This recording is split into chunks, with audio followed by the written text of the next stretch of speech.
After the fourth film gave us the franchise's low point, Final Destination 5 sees things bounce back in what's an improvement even over the first three movies. Having never seen this one until the lead up to Bloodlines, this turned out to be a pleasant surprise. While of course this is the same basic setup, one thing I have to commend this for is that it feels like they try playing around with the concept a bit. The big thing here that gets introduced via a much welcome return by Tony Todd is what would happen if the unlucky survivors find a way to get someone to take their place for death. We've seen in the previous movies how if someone gets skipped, death circles back around to them, but this time we actually see people try to swap places with someone who wasn't meant to die altogether, which definitely changes up some of the dynamics here in a more intriguing way. While I haven't had a problem with the basic structure of the previous movies, this does allow it to not fully feel like it has a rinse and repeat formula, especially as this time around there's just a bit more to the characters here than any of the other movies. They're far from the deepest, but they are written to be a bit more likable out of the gate, and because of the added dynamics to this formula, it does also raise the stakes for them just a bit and make you more invested.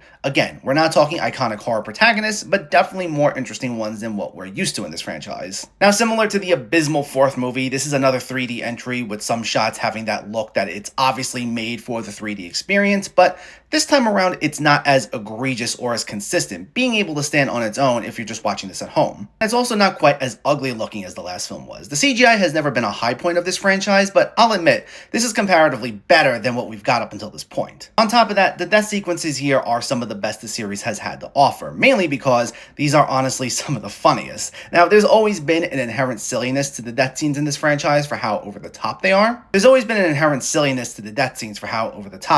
these definitely take it up a notch with how elaborate they are. You have the opening scene on the bridge, then there'll be the way it psychs you out with what you think is going to be the thing that sets off the chain event, and then it's just for how wildly over the top they all are in terms of its splatter and gore, including such initial sequences as the gym and massage scenes. And overall, it comes together for what is easily one of the most fun entries in this franchise. By switching things up just a bit and going even more over the top than usual, it keeps this franchise feeling fresh 5 movies in, which is not an easy feat.